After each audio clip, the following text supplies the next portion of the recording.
İnce kılıçtan daha keskin deyir. Yani şey için, Sırat Köprüsü için.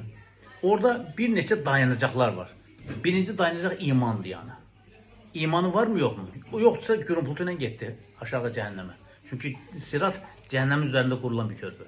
İkincisi imandan sonra namaz gelir. Yani namazda eksiklik yoksa namaz çengelinde geçti. Üçüncüsü oruçtu. Dördüncüsü varlıqsa zəkat.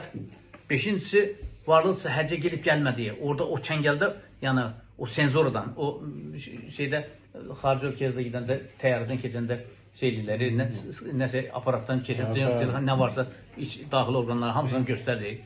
O şekilde yani. O çengellerde sağlamsansa keçirsən, sağlam dönsünsə Allah korusun, gürültüden düşürsən. Ondan sonra ana ata hakkı, sonra bütün insanların hakkı gelir yani orada. O gedidən duraklarda. Ona göre əzizlərim, canımızda təpər varkən, yəni bayağı xarici deyir ki, namazı uşaqlar öylərinə qılsın. Yəni Peyğəmbər Əleyhisselatü Vesselam dövründə bir kör gəlir, gözləri görmür, adam kördür. Allah Resulü'nün soruşur ki, ya Resulullah, mən bu gecə vaxtları namaza gələ bilmirəm. Yəni həşərat olur, nəmmə, zərər toxundurmasından qorxuram. Olarmı ki, mən bu gecə qaranlıq namazlarını evimdə qılım? Allah Resulü belə durur belə. Deyir ki, hayya alə saləhə eşidirsən sən, namaza gəl, namaza gəl. Hayya alə fələ, hayya alə saləhə eşidirsən. Deyir ki, eşidirəm ya Resulullah. Deyir ki, o zaman gəl. Yəni, köra belə müsamaha yoxdur yəni. Yəni, torpil yoxdur. Köra belə evdə qıl söhbəti yoxdur. Köra belə icazı yoxdur. Yəni, məsciddə qılacaqsın. Çünki cemaat namazı tamamilə bambaşqa bir şeydir yəni. O cemaat namazını dadandan sonra evde kılanda görsen ki neyse bir şey eksik olur daha. Çatışmır yani. O doyum şeyini neyini dermanın dozası olur. O eksik yatanda görsen kifayetlenmir de o dozanı alabilmirsən yani. Cemaat namazında tek başına kılınan namazdan 27 derece daha çok sevap verilir. Biz mesela Beytullah'a gittik 27 derece aldık. Siz burada tek başına kılsanız bir tane. Yani yatsı namazı bir derece. Ama mescitte 27 derece. Ve attığın her addıma günahların bağışlanır, derecen yükselir. Ya böyle müjdeler varken niye ben evde kılım ki? Cümə namazı üçün yani Peygamber Aleyhisselatü Vesselam ilk emr olunanda cümə namazı ilk defa emr olundu hemen günü. Hicret esnasında Ramla Vadisi'nde ilk hutbesinde deyir ki bugün bu cümə namazı sizlere kıyamete kadar fərzdir. Ümmetimin kişilerine.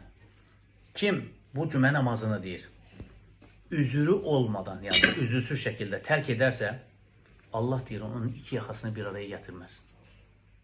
Allah işlerini düzene koymasın. Taif'te daşlananda beddua eləməyən Peygamber cümə namazı hakkında beddua edir. Demek bu önemli bir şeydir. Taif halkı daşladılar, Allah Resulü alqanın içinde. Melek geldi dedi ki ya Resulallah istiyorsan bu Taif'i iki dağ altında koyak yani yere batıraq Taif'i. Dedi ki yok ben Allah'ın içinden ibadet edecek insanların gelmesini temenni edirəm Allah'tan. Yani elə bir vəziyyətdə şəxsinə qarşı edilən bir xəta, kobudluğa qarşı Allah Resulü bəddua eləməz. Ama cümə namazı üçün dedi ki kim üzürsüz olur bu namazı tərk edir, iki yakası bir araya gelmez. Ne demek bu? Allah işini düzene koymasın. Ona göre əzizlərim bu cümə namazı mütləq qılınmalıdır. Cümə namazına kıldın yavaş yavaş alışandan sonra günde 5 vaxt namazda kıl. Yani 5 vaxt namaz Allah'ın emridir, biz ümmetine emridir. Allah Teala sizlere hidayet versin, hidayette sabit eləsin, hidayetten ayırmasın. Yani elə bir ki önüme getirip en lezzetli yemek yemeğin tadına baktın, sonra terk elədin, namaz terk edirsiniz, Allah korusun. Yani tapmısan yemeği ama yemirsən, her şey olar. Bismillah ile yemeği de. Yani ruhun gıdasıdır çünkü bu namaz. Onu mütləq vaxtında o qidamızı verməliyik. Nətər ki bədənin qidasını vermədiyin zaman bədən zəifləyir, arıqlayır, görürsən yemək yeyə bilməyən o kanser xəstələri, xərçəng xəstələri görürsən ki bir dəri bir sümük qalır, şəkli şəmaili dəyişir. Ruh da elədir. Ruhun qidasını vermədiyi zaman ruh aygırlaşır. Ruh başqa heyvanların şəklinə gelir. Pir Muhammed Gəncəvi adında bir Allah dostu olur əsrlər öncə Gəncədə. Şeyxi buna zikir dersi verir. Bir neçə gün sonra məsciddə zikirlədiyi yerdə başlayır bağırmağa. Bəsirət gözü açılır, qəlb gözü. İnsanda bir bəsirət gözü var da. Yəni burada qəlb. Sağa sola şeyxin qolundan tutub deyir ki, nə var, nə olur? Deyir ki, şeyxim deyir, vəhşi heyvanlar görürəm. Deyir ki, mən 40 ildir görürəm, sakit dur. Yəni, insan ruhunun qidasını vermədiyi zaman, bəzi insanın, məsələn, ruhunun şəkli, əvvəlki ümmətlərdə, məsələn, İsa Aleyhisselam dövründə Allahın əmrlərinə qarşı gələnlərin siması dəyişərdi. Məsələn, İsa Aleyhisselam dövründə o İsa Aleyhisselamın öyrətdiyi ayətləri aparıb satanların siması dəyişdi, donuz şəklinə girdi.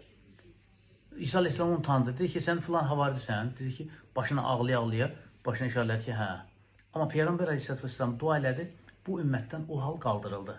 Yəni, sima dəyişmir, amma ruh şəklini dəyişir. Kimisinin ruhu türkü şəklindədir, hiləgardır. Kimisinin ki, əqrəb, sancır. Kimisi, nə bilim, əfi ilan kimidir. Yəni, ruhun şəkli dəyişir. Ona görə əzizlərim, çalışaq ruhumuzun qidasını verək. İbadət ruhumuzun qidasıdır. Yəni, müvəqqəti uşağı yetişdirirsən, 70 il başı ayağı bunun şeydir daha. Yəni, 70 il sonra qutarır da bu. 70 il üçün uşaq oxusun, məslək sahibi olsun, bir kurs sahibi olsun, bir iş sahibi olsun, filan etsin. Sonra 70 il sonra qutardı. Bəs əbədi həyat üçün nə ağarmaq lazımdır? Alimlər 70 illik ömrü olan bir insanın həyatını hesablayırlar. İbadət eləsə, yetkin yaşından sonra, 15 yaşından sonra ibadətə başlasa, 2 ilini alır. 2 il, 70 illik ömürdə 2 ilini alır namaz. Cənnət qarşılığında, yəni niyə görə mən bu namazı qılmayayım ki? Niyə bu ibadət eləməyim ki? Və ibadət də sadəcə namazın ibadətdir, əzizlərim.